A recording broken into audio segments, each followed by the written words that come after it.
Hello everyone, स्वागत है आप सभी का स्टडी वेदांग में। फ्रेंड्स, हम यूपीएसआई के प्रीवियस ईयर के पेपर को देख रहे थे। 2017 का प्रीवियस ईयर का पेपर सेट 1 हम देख चुके थे और आज हम देखेंगे सेट 2, जिसमें हम सामान्य हिंदी के क्वेश्चन को देख रहे थे। फ्रेंड्स, ये आप सभी जानते हैं कि सामान्य हिंदी के यूपीएसआई में 40 क्वेश्चन पूछे जाते हैं। तो फ्रेंड्स, आज हम सेट 2 के 40 क्वेश्चनों को डिस्कस करेंगे। तो चलिए उनमें से देखते हैं। अपना सबसे पहला क्वेश्चन, अध जल गगरी छलकत जाए, उक्त मुहावरे के लिए कौन सा वाक्य इनमें से सही होगा? फूटी हुई गगरी से जल टपकता है, ये सही होगा। या फिर आधे जल से भरी गगरी छलकत जाती है, ये सही होगा। या फिर कम गुण वाला व्यक्ति दिखावा बहुत करता है, तो कौन सा ऑप्शन सही है? सी ऑप्शन सही है। सी ऑप्शन सही है। फ्रेंड्स, अगला क्वेश्चन है, कमल का स्त्रीलिंग बताइए। कमल का स्त्रीलिंग क्या होगा? कमलिनी। ठीक है। फ्रेंड्स, अगला क्वेश्चन है, सन 2014 के साहित्य अकादमी पुरस्कार विजेता उपन्यासकार रमेश चंद्र शाह के उपन्यास का नाम क्या है? उनके उपन्यास का नाम है विनायक। फ्रेंड्स, अगर हम व्याख्या देखें, वर्ष 2014 का साहित्य अकादमी पुरस्कार रमेश चंद्र शाह को उनके उपन्यास विनायक के लिए प्रदान किया गया था। वर्ष 2018 का साहित्य अकादमी पुरस्कार चित्रा मुदगल को उनके उपन्यास post box number 203 Nala Sopara के लिए प्रदान किया गया था। फ्रेंड्स, अगला क्वेश्चन है कि छोटा बड़ी बात लोकोक्ति को पूरा कीजिए। इसमें कौन सा शब्द इस खाली स्थान पर फिट होगा, ये देखना है हमको। तो इसमें कौन सा होगा? छोटा मुँह बड़ी बात लोकोक्ति जो है इसको पूरा करती है। ठीक है, तो इस लोकोक्ति को पूरा करता है। तो कौन सा शब्द इसमें फिक्स होगा? मुँह, यानी कि ऑप्शन बी सही है। फ्रेंड्स, अगला क्वेश्चन है, ब्राह्मण का स्त्रीलिंग क्या होगा? ब्राह्मणी। ठीक है। अगला क्वेश्चन देखते हैं। अगले क्वेश्चन में अगर हम देखें, कुछ क्वेश्चन दिए गए हैं तो इनका आंसर हमको गद्यांश से देखना है, यानी कि 6 से 8 तक के क्वेश्चन का आंसर हमको गद्यांश में से देखना है। तो इसलिए हम सबसे पहले पढ़ते हैं गद्यांश को। तो चलिए देखते हैं। भारतीय धर्म में अनेक तथ्यों का वर्णन मिलता है। किसी भी पुराण में अवतारवाद को प्रधान अंग माना गया है। प्राय सभी पुराणों में अवतार का प्रसंग आया है। कहीं 10 अवतारों की धारणा की पुष्टि हुई है तो कहीं 24 अवतारों की। जैन और बौद्ध धर्म को अपने में आत्मसात करने के उद्देश्य से जैन धर्म के आदि प्रवर्तक ऋषभदेव 24 अवतारों में हुए और बुद्धदेव के 90 अवतार में। सबसे आश्चर्य और कौतूहल की बात है कि संसार के ये ही 2 धर्म हैं जो ईश्वर की सत्ता में विश्वास नहीं करते हैं, यानी कि 2 धर्म ऐसे हैं जो ईश्वर की सत्ता में विश्वास नहीं करते हैं। भारतीय परिपाटी के अनुसार आस्तिक और नास्तिक का भेद ईश्वर को मानने या न मानने पर निर्भर नहीं रहा है, बल्कि वेद के मानने या न मानने पर निर्भर रहा है। इसी कारण सांख्य तथा मीमांसा की गणना नास्तिक दर्शन में होती चली आई है। सांख्य और मीमांसा की जो गणना है वो किस में होती चली आई है? नास्तिक दर्शन में। ठीक है। किंतु जैन और बौद्ध धर्म तो ईश्वर की सत्ता में विश्वास नहीं करते। ईश्वर की सत्ता में जैन धर्म और बौद्ध धर्म विश्वास नहीं करते हैं। फिर भी इनके प्रवर्तकों को अवतारवाद की कोटि में स्थान देना हिंदू धर्म की उदारता तथा सहिष्णुता का द्योतक है। आज भी हिंदू धर्म के कट्टर नेताओं के हृदय और वाणी में संसार के अन्य धर्मों के प्रवर्तकों के प्रति अत्यधिक सम्मान और आदर पाया जाता है। आधुनिक युग में भी अवतारवाद का ही महत्व है, क्योंकि मानव प्राणी में आज भी अवतारवाद पर ही विश्वास है। वैसे हिंदू धर्म में अवतारवाद को ही श्रेष्ठ मानते हैं।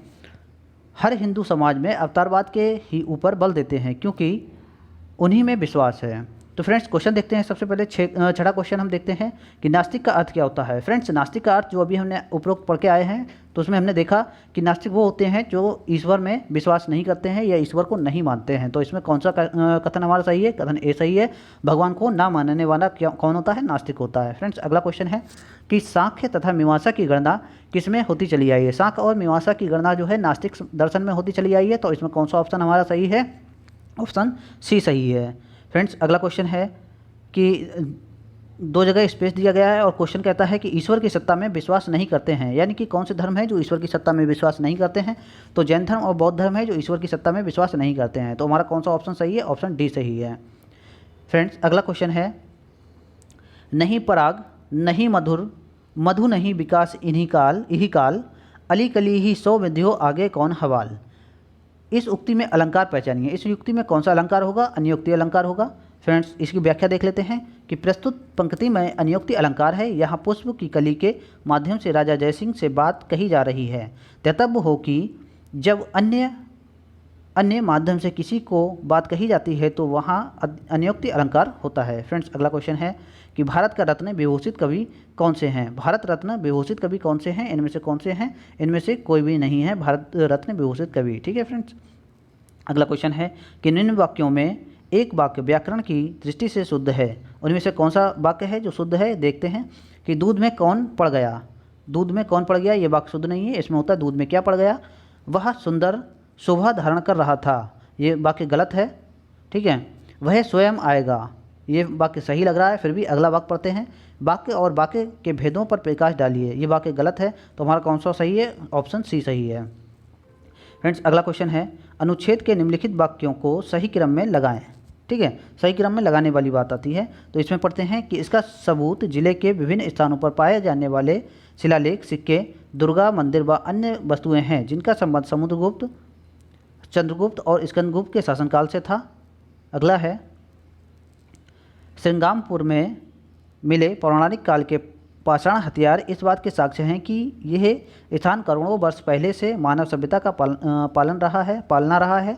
और तीसरा है, 5वीं शताब्दी में यह पाटलिपुत्र के भव्य एवं शक्तिशाली गुप्त साम्राज्य का हिस्सा था। और चौथा है, दमोह का इतिहास बहुत प्राचीन है। इसमें कौन सा हमारा ऑप्शन सही होगा, ऑप्शन इसमें सही होगा बी, यानी कि डी सबसे पहले रखेंगे, उसके बाद बी, उसके बाद सी और उसके बाद ए को। ठीक है फ्रेंड्स, अगला क्वेश्चन है, हनुमान की पूंछ में लग ना पाई आग, लंका सारी जल गई, गए निशाचर भाग। इस उक्ति में कौन सा अलंकार है, इस युक्ति में कौन सा अलंकार है, अतिशयोक्ति अलंकार है। फ्रेंड्स व्याख्या देख लेते हैं। यहाँ पर वर्णित किया गया है कि हनुमान जी की पूंछ में आग लग नहीं पाई थी कि सारी लंका जल गई और राक्षस भाग गए। ध्यातव्य है कि जहाँ बड़ा चढ़ाकर वर्णन किया जाता है वहाँ कौन सा अलंकार होता है, अतिशयोक्ति अलंकार होता है। फ्रेंड्स अगला क्वेश्चन है, आधुनिक भारतीय आर्य भाषा का काल कब से कब तक माना जाता है। आधुनिक भारतीय आर्य भाषा का काल कब से माना जाता है, डी, यानी कि 1000 ईस्वी से अब तक ये काल माना जाता है। फ्रेंड्स इसकी व्याख्या देख लेते हैं। आधुनिक भारतीय आर्य भाषा का काल 1000 ईस्वी से अब तक माना जाता है। प्राचीन भारतीय आर्य भाषा का काल 1500 ईसा पूर्व से 500 ईसा पूर्व तक तथा मध्यकालीन भारतीय आर्य भाषा का काल 500 ईसा पूर्व से 1000 ईस्वी तक माना जाता है। फ्रेंड्स अगला क्वेश्चन है, ताजमहल और स्पेस दिया गया है का अद्भुत नमूना है। यानी ताजमहल जो है किसका नमूना है, चित्रकला का नमूना है, शिल्पकला का नमूना है, स्थापत्य कला का नमूना है या फिर मूर्तिकला का नमूना है। तो ताजमहल किसका नमूना है, ना कि चित्रकला का, तो ये हो ही नहीं सकता। शिल्पकला का भी नहीं हो सकता है, स्थापत्य कला का नमूना है, यानी कि ऑप्शन हमारा सी सही है। फ्रेंड्स अगला क्वेश्चन है कि दिए गए विकल्पों में से कृपण का विरुद्धार्थी शब्द चुनिए। इसमें कौन सा विरुद्धार्थी शब्द है इसका, उदार। ठीक है, कृपण का विरुद्धार्थी शब्द उदार है। फ्रेंड्स अगला क्वेश्चन है, दिए गए विकल्पों में से उपार्जित का विरुद्धार्थी शब्द क्या है। उपार्जित का विरुद्धार्थी शब्द क्या है, अनुपार्जित। ठीक है फ्रेंड्स, अगला क्वेश्चन देखिए, चुनाव क्षेत्रों का पुनः और कुछ स्पेस दिया गया है किया जाना चाहिए। चुनाव क्षेत्रों का पुनः क्या किया जाना चाहिए, परिसीमन किया जाना चाहिए। चुनाव क्षेत्रों का पुनः परिसीमन किया जाना चाहिए। फ्रेंड्स इसकी व्याख्या देखते हैं। चुनाव क्षेत्रों का पुनः परिसीमन किया जाना चाहिए, अतिरिक्त स्थान पर परिसीमन होगा। ध्यातव्य हो कि चुनाव क्षेत्रों का परिसीमन चुनाव आयोग के द्वारा होता है या चुनाव आयोग करता है। ठीक है फ्रेंड्स, अगला क्वेश्चन है कि निम्न वाक्य के किस भाग में त्रुटि है। हम कब तक सहते रहेंगे और अपमान का घूंट पीते रहेंगे। फ्रेंड्स यहाँ पर आप देख रहे हैं कि अपमान जो है ये गलत लिखा हुआ है, यहाँ पर त्रुटि दिखाई दे रही है अपमान में। तो हमारा कौन सा ऑप्शन सही है, ऑप्शन ए। फ्रेंड्स अगला क्वेश्चन है, सुरभित वातावरण बनाने का सही और सीधा तरीका ये है कि प्रसन्नता, संतोष, उत्साह, उल्लास की, और बीच में खाली स्थान है, बनाए रखने का पूर्ण, फिर खाली स्थान है, किया जाए। इनमें से कौन सा जो है ऑप्शन में से कौन सा उपरोक्त खाली स्थानों पर उचित होगा। तो इसमें से कौन सा होगा कि एक बार पढ़िए और इनको रखने की कोशिश कीजिए। ठीक है, तो पढ़ते हैं, सुरभित वातावरण बनाने का सही और सीधा तरीका ये है कि प्रसन्नता, संतोष, उत्साह, उल्लास की मना स्थिति बनाए रखने का पूर्ण प्रयत्न किया जाए। तो कौन सा ऑप्शन सही है हमारा, ऑप्शन बी सही होगा। फ्रेंड्स अगला क्वेश्चन है, चोटी का पसीना एड़ी तक आना, इस कहावत का अर्थ क्या है। चोटी का पसीना एड़ी तक आने का अर्थ है कड़ा परिश्रम करना। ऑप्शन हमारा डी सही है। फ्रेंड्स अगला क्वेश्चन है कि निम्न वाक्यों में एक वाक्य व्याकरण की दृष्टि से शुद्ध है। व्याकरण की दृष्टि से एक वाक्य शुद्ध है, बाकी के सारे वाक्य अशुद्ध हैं। उनमें से जो शुद्ध वाक्य है उसको पहचानना है। राम और सीता वन को गई, ये बिल्कुल गलत है। राम और सीता वन को गए। युद्ध के कारण लोग बर्बाद हो गए, ये सही लग रहा है, तो इसको हम कुछ देर के लिए होल्ड करके रखते हैं। उसके बाद उसने धीमी स्वर में बताया, उसने धीमी स्वर में बताया, उसने धीमे स्वर में बताया, ये होना चाहिए था। उसने कुछ देर से उत्तर दी, बिल्कुल गलत है ये, उसने कुछ देर से उत्तर दिया। ठीक है, तो हमारा कौन सा ऑप्शन सही है? ऑप्शन बी सही है। फ्रेंड्स अगला क्वेश्चन है, हरिपद कोमल कमल से, इस उक्ति में कौन सा अलंकार है? इस युक्ति में अलंकार है उपमा। चलिए इसको देख लेते हैं कैसे। यहाँ हरि यानी कि भगवान विष्णु के पैरों की तुलना कमल से की गई है। जहाँ उपमेय और उपमान के रूप में गुण आदि के सादृश्य का प्रतिपादन हो, वहाँ क्या होता है? उपमा अलंकार होता है। ठीक है फ्रेंड्स, अगला क्वेश्चन है, दिए गए विकल्पों में से ऐसा का समानार्थी शब्द चुनिए। क्या क्या शब्द है समानार्थी इसका? अभिलाषा। ठीक है, ऐसा का समानार्थी शब्द अभिलाषा है। फ्रेंड्स अगला क्वेश्चन है, घी खिचड़ी होना, इस कहावत का अर्थ बताइए। घी खिचड़ी होने की कहावत का अर्थ क्या हो सकता है? स्वाद बढ़ना? जी नहीं, घी खिचड़ी होने का ये अर्थ हो ही नहीं सकता। मकर संक्रांति पर्व मनाना? जी नहीं, बिल्कुल नहीं। पौष्टिकता में वृद्धि होना? जी नहीं। अगला कौन सा है? खूब मिलना घुलना, यानी घी में जो खिचड़ी मिला देना, इस तरह से खूब घुलना मिलना ही होता है।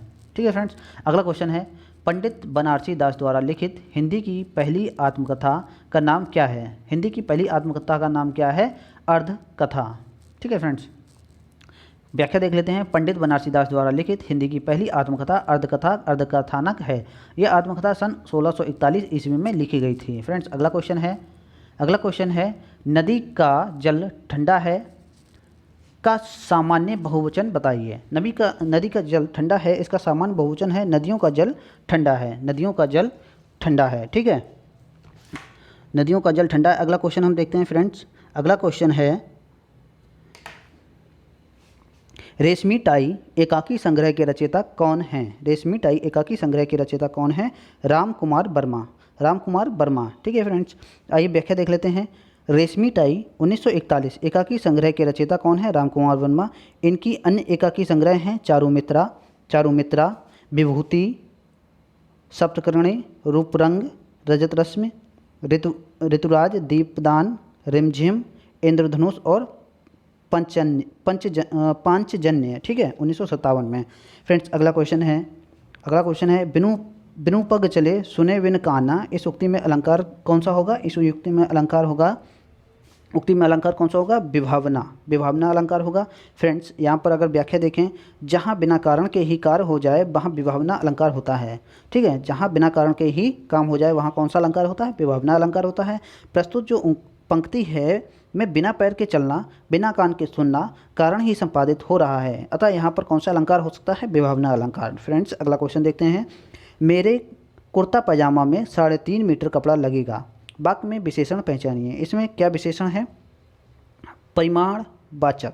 कौन सा विशेषक है? परिमाणवाचक।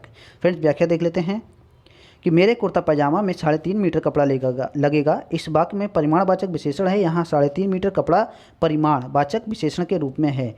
यह निश्चित परिमाणवाचक विशेषण के अंतर्गत आता है। ध्यातव्य हो कि परिमाणवाचक विशेषण के दो भेद होते हैं, एक तो निश्चित परिमाणवाचक, दूसरा होता है अनिश्चित परिमाणवाचक। जिन विशेषण शब्दों से वस्तु की निश्चित मात्रा का ज्ञान होता है वहाँ निश्चित परिमाणवाचक होता है, और जिन विशेषण शब्दों से वस्तु की अनिश्चित मात्रा का ज्ञान होता है वहाँ क्या होता है? अनिश्चित परिमाणवाचक विशेषण होता है। फ्रेंड्स अगला क्वेश्चन है, पानी का सामान्य बहुवचन बताइए। पानी का सामान्य बहुवचन क्या होगा? पानी का सामान्य बहुवचन पानी ही कहेंगे, पानियाँ नहीं कहेंगे ना, तो क्या होगा? पानी। फ्रेंड्स अगला क्वेश्चन है, दिए गए विकल्पों में से क्लिश्म का समानार्थी शब्द क्या होगा? क्लिश्म का समानार्थी शब्द होगा पाप। फ्रेंड्स अगला क्वेश्चन है, लड़के को बुलाओ का सामान्य बहुवचन बताइए। लड़के को बुलाओ का सामान्य बहुवचन क्या होगा? फ्रेंड्स लड़कों को बुलाओ ये बहुवचन होगा इसका। फ्रेंड्स अगला क्वेश्चन देखते हैं, हिंदी को विकास प्रदान करने वाली भाषा कौन सी है? हिंदी को विकास प्रदान करने वाली भाषा कौन सी है? अपभ्रंश भाषा है। ठीक है, कौन सी भाषा है? अपभ्रंश भाषा। ऑप्शन कौन सा है सही? डी। इसमें अगर हम व्याख्या की बात करें तो भारतीय आर्य भाषा के इतिहास में 500 ईस्वी से 1000 ईस्वी के मध्य काल को अपभ्रंश काल कहा जाता है। यानी 500 से 1000 ईस्वी के मध्य के काल को क्या कहा जाता है? अपभ्रंश काल कहा जाता है।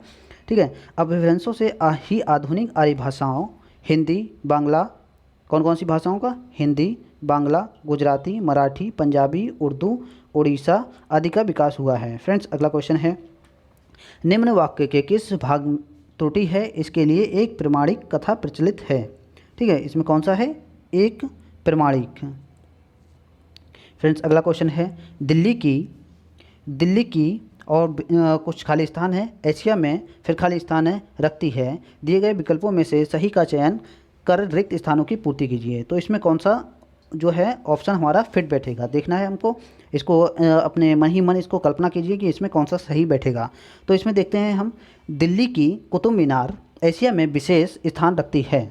तो हमारा कौन सा सही बैठ रहा है ऑप्शन डी सही बैठ रहा है। तो इसमें हम दिल्ली की कुतुब मीनार एशिया में विशेष स्थान रखती है। ठीक है फ्रेंड्स, अगला क्वेश्चन है कि क्रोध खाली स्थान का ही एक फिर खाली स्थान रूप है। दिए गए विकल्पों में से सही का चयन कर रिक्त स्थानों की पूर्ति कीजिए। तो इसमें कौन सा सही होगा फ्रेंड्स, अगर हम देखें तो पूर्ण वाक्य इस प्रकार होगा, जैसे कि क्रोध तामसिकता का ही एक घिनौना रूप है। क्रोध जो है तामसिकता का ही एक घिनौना रूप है। तो कौन सा ऑप्शन सही है, ऑप्शन बी। फ्रेंड्स, अगला क्वेश्चन है, कदाचित संध्या को पानी बरसे, कदाचित संध्या को पानी बरसे इस वाक्य का काल पहचानें। इस वाक्य का काल क्या होगा, संभाव्य भविष्य काल। ठीक है, तो फ्रेंड्स अगर हम इसकी व्याख्या की बात कर लें तो इसमें देखते हैं, कदाचित संध्या को पानी बरसे इस वाक्य में कौन सा है, संभाव्य काल है। दैतव्य की जब भविष्य में किसी कार्य के होने की संभावना व्यक्त की जाती है तो वहाँ पर क्या हो जाता है, संभाव्य भविष्य काल हो जाता है। ठीक है फ्रेंड्स, अगला क्वेश्चन है कि दिए गए विकल्पों में से ऊर्जा का समानार्थी शब्द, ऊर्जा का समानार्थी शब्द इसमें से कौन सा होगा। ऊर्जा का समानार्थी शब्द है शक्ति, यानी कि ऑप्शन ए सही है। फ्रेंड्स, अगला क्वेश्चन है कि कुछ बच्चे इधर आओ वाक्य में विशेषण पहचानिए। कुछ बच्चे इधर आओ वाक्य में विशेषण क्या होगा फ्रेंड्स, इसमें विशेषण होगा संख्यावाचक। संख्यावाचक कौन सा ऑप्शन सी है, सी, ऑप्शन सी सही है। फ्रेंड्स, अगर हम इसकी व्याख्या की बात करें तो यह अनिश्चित संख्यावाचक विशेषण के अंतर्गत आता है। ध्यातव्य हो कि जो संख्यावाचक विशेषण के दो भेद होते हैं, मतलब संख्यावाचक विशेषण जो है उसके दो भेद होते हैं। एक तो निश्चित संख्यावाचक होता है, तथा दूसरा होता है अनिश्चित संख्यावाचक विशेषण। जिन विशेषण शब्दों से निश्चित संख्या का बोध होता है तो वो कौन से होते हैं, निश्चित संख्यावाचक। वहीं जहाँ जिनसे अनिश्चित संख्याओं का बोध होता है वहाँ क्या होगा, अनिश्चित संख्यावाचक विशेषण होगा। ठीक है फ्रेंड्स, ये हमने 40 क्वेश्चनों की बात की थी। फ्रेंड्स, इसके बाद हम देखेंगे सेट 3 और इसी तरह से सेट 23 तक देखेंगे। फ्रेंड्स, अगर हमारा ये लेक्चर आपको पसंद आ रहा है तो हमारी वीडियो को लाइक कीजिए, शेयर कीजिए और हमारे चैनल को सब्सक्राइब कीजिए, ताकि हमको और आपसे ऊर्जा मिल सके और हम आगे की वीडियो आपके लिए जल्द से जल्द लेकर आएँ। Thank you friends.